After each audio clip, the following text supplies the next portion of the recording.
Hello students, आज इस video में हम चैप्टर 5 प्रारंभिक आकारों को समझना प्रश्नावली 5.1 से क्वेश्चन नंबर 6 और 7 सोल्व करेंगे। और अगर आपने मेरे चैनल को सब्सक्राइब नहीं किया है तो कर लीजिए। अब क्वेश्चन नंबर 6 देखिए। बी रेखाखंड AC का मध्य बिंदु है और C रेखाखंड BD का मध्य बिंदु है, जहां A, B, C और D एक ही रेखा पर स्थित हैं। बताइए कि AB बराबर CD क्यों। हमें ये बताना है कि AB जो है CD के बराबर क्यों है। तो देखिए दिया है कि A, B, C और D एक ही रेखा पर स्थित है, तो यहाँ पर मैंने ये एक रेखा बना ली है। अब दिया क्या गया है कि B जो है वो रेखाखंड AC का मध्य बिंदु है।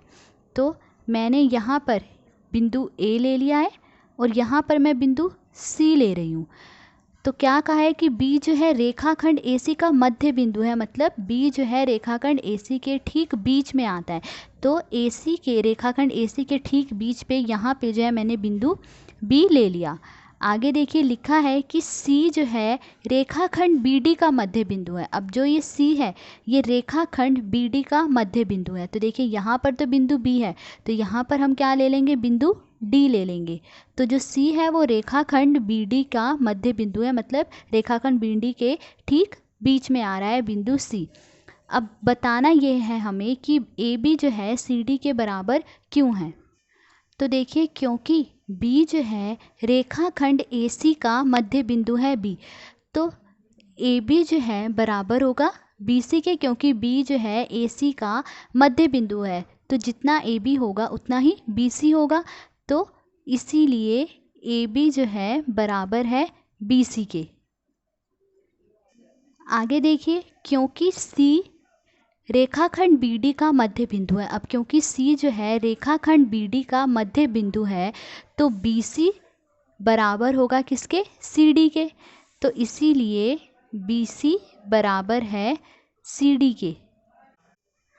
तो अब क्योंकि AB बराबर BC है और BC बराबर CD है, देखिए AB बराबर BC और BC बराबर CD है, तो AB और CD ये भी क्या होंगे, बराबर होंगे, क्योंकि AB तो BC के बराबर है और BC CD के बराबर है। तो AB बराबर होगा CD के। तो इसीलिए AB बराबर है CD के। ठीक है, तो यही बताना था हमें। तो ये था question number 6। Next question number 7 देखिए। नेक्स्ट क्वेश्चन नंबर 7 है, 5 त्रिभुज खींचिए और उनकी भुजाओं को मापिए। प्रत्येक स्थिति में जांच करिए कि किन्हीं दो भुजाओं की लंबाइयों का योग तीसरी भुजा की लंबाई से सदैव बड़ा है। तो हमें इसमें एक आ गया कि हमें 5 त्रिभुज खींचने हैं और फिर उनकी भुजाओं को मापना है और जांच ये करना है कि त्रिभुज की किन्हीं दो भुजाओं की लंबाई का जोड़ जो है तीसरी भुजा की लंबाई से हमेशा बड़ा होता है। तो उन्होंने 5 त्रिभुज बनाने को कहा है। देखिए मैंने ये पहली त्रिभुज बनाई है, त्रिभुज ABC। अब उन्होंने कहा है कि इन्हें मापना है, तो हम इस त्रिभुज की भुजाओं की लंबाई मापेंगे। तो सबसे पहले हम BC देखते हैं कितना है। देखिए 0 को हम B पे रखेंगे तो देखिए कितने सेंटीमीटर आया BC आ रहा है 5 सेंटीमीटर। तो हम यहाँ लिख लेंगे कि BC 5 सेंटीमीटर है। ठीक है, उसके बाद AC माप लेंगे हम। तो 0 को हम बिंदु A पर रखेंगे तो देखिए C तक कितना सेंटीमीटर आ रहा है, AC जो है 4 सेंटीमीटर आ रहा है। देखिए यहाँ से 4 सेंटीमीटर जो है AC आ रहा है, तो हम यहाँ पर लिख लेंगे AC जो है 4 सेंटीमीटर है। उसके बाद हम AB मापेंगे कि AB कितने सेंटीमीटर है। तो अब AB मापेंगे तो 0 को हम बिंदु A पे रख रहे हैं तो देखिए B तक कितने सेंटीमीटर आ रहा है, 3 सेंटीमीटर आ रहा है। तो AB कितने सेंटीमीटर है, 3 सेंटीमीटर। तो हमने त्रिभुज की भुजाओं को माप लिया कि कितने कितने सेंटीमीटर की हैं। अब जांचना ये है कि त्रिभुज की किन्हीं दो भुजाओं की लंबाई का जोड़ जो है तीसरी भुजा से हमेशा बड़ा होता है या नहीं, ये जांचना है। तो देख लिए पहले हम कोई भी दो भुजा ले लेंगे त्रिभुज की। हम ले रहे हैं भुजा AB और भुजा BC, इन दोनों भुजाओं का हम जोड़ कर लेंगे। तो AB जमा BC बराबर AB कितने सेंटीमीटर है, 3 सेंटीमीटर, जमा BC कितने सेंटीमीटर है, 5 सेंटीमीटर। तो 3 जमा 5 सेंटीमीटर इन्हें जोड़ेंगे तो कितना आ रहा है, 8 सेंटीमीटर आ रहा है। ठीक है।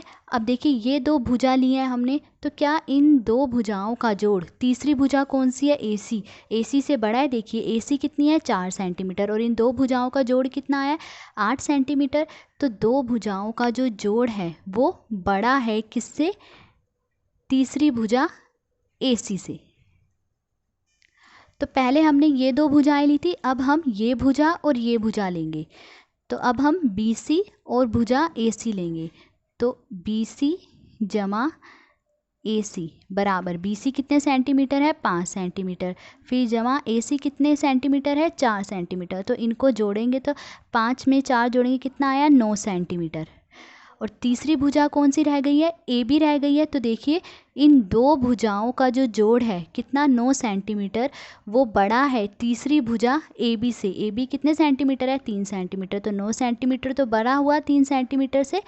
तो दो भुजाओं का जोड़ जो है तीसरी भुजा AB से बड़ा है। ठीक है। अब हम ये और ये भुजा लेंगे, अब ये दो भुजाएं लेंगे और देखेंगे क्या इन दो भुजाओं का जोड़ इस तीसरी भुजा से बड़ा आता है। तो अब ये दो भुजाएं हम ले लेंगे। तो AC जमा AB बराबर, AC कितने सेंटीमीटर है, 4 सेंटीमीटर, फिर प्लस AB कितने सेंटीमीटर है, 3 सेंटीमीटर। तो 4 में 3 जोड़ेंगे कितना आया, 7 सेंटीमीटर। तो ये जो दो भुजाएं हैं AC जमा AB, इन दो भुजाओं का जोड़ तीसरी भुजा BC से देखिए बड़ा है। BC कितने सेंटीमीटर है, 5 सेंटीमीटर, और ये 7 सेंटीमीटर आया इनका जोड़। तो इन दो भुजाओं का जोड़ बड़ा है किससे, BC से। तो ये तो थी पहली त्रिभुज। अब दूसरी त्रिभुज देखिए, देखिए दूसरी त्रिभुज है त्रिभुज DEF। ठीक है।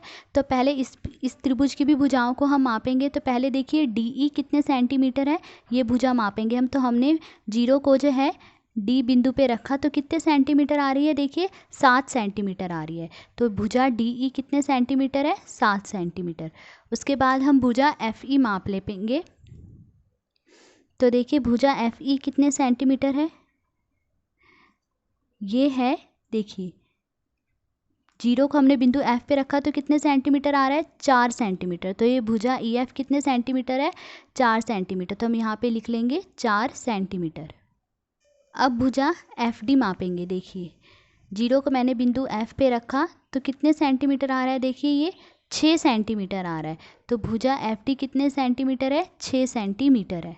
तो हमने भुजाओं को माप लिया है।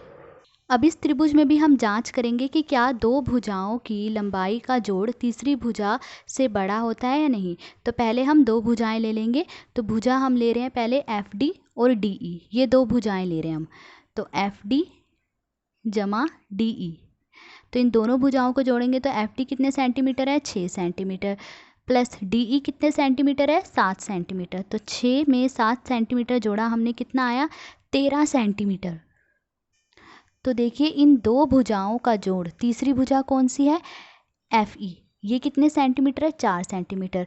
तो इन दो भुजाओं का जोड़ जो 13 सेंटीमीटर आया है वो बड़ा है तीसरी भुजा FE से।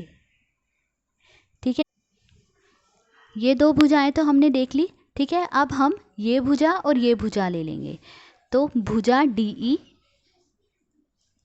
प्लस भुजा FE बराबर, DE कितने सेंटीमीटर है, 7 सेंटीमीटर, प्लस FE कितने सेंटीमीटर है, 4 सेंटीमीटर। तो 7 में 4 जोड़ेंगे कितना आएगा, 11 सेंटीमीटर। तो इन दो भुजाओं का जो जोड़ आया है 11 सेंटीमीटर, वो तीसरी भुजा कौन सी रह गई है, FD, उससे क्या है, बड़ा है, क्योंकि FD कितने सेंटीमीटर है, 6 सेंटीमीटर। तो FD से बड़ा है। अब देखिए अब हम ये भुजा और ये भुजा ले लेंगे। तो भुजा FE प्लस भुजा FD, तो FE कितने सेंटीमीटर है, 4 सेंटीमीटर, जमा FD कितने सेंटीमीटर है, 6 सेंटीमीटर। तो 4 में 6 जोड़ेंगे कितना आया, 10 सेंटीमीटर आया। तो इन दो भुजाओं का जोड़ जो कि 10 सेंटीमीटर आया, तीसरी भुजा कौन सी रह गई, DE, इससे क्या है, बड़ा है। देखिए 10 सेंटीमीटर बड़ा है किससे, 7 सेंटीमीटर से। तीसरी भुजा कितने सेंटीमीटर है, 7 सेंटीमीटर की। तो इन दो भुजाओं का जोड़ तीसरी भुजा DE से क्या है, बड़ा है। अब देखिए उन्होंने ऐसी 5 त्रिभुज खींचने को कहा था, तो मैंने यहाँ पे सिर्फ 2 ही त्रिभुज खींची है। आप इसी प्रकार से जो है 3 और त्रिभुज खींच कर देख सकते हैं कि त्रिभुज की 2 भुजाओं की लंबाई का जोड़ जो है तीसरी भुजा की लंबाई से हमेशा बड़ा होता है। तो इसी प्रकार 3 और त्रिभुज खींचकर हम यह सिद्ध कर सकते हैं कि त्रिभुज की किन्हीं 2 भुजाओं की लंबाइयों का जोड़ उसकी तीसरी भुजा की लंबाई से सदैव बड़ा होता है। ठीक है, तो ये था क्वेश्चन नंबर 7। आज इस वीडियो में हमने क्वेश्चन नंबर 6 और 7 सोल्व करा। अगर आपको वीडियो अच्छी लगी हो तो please like, share and subscribe. Thank you.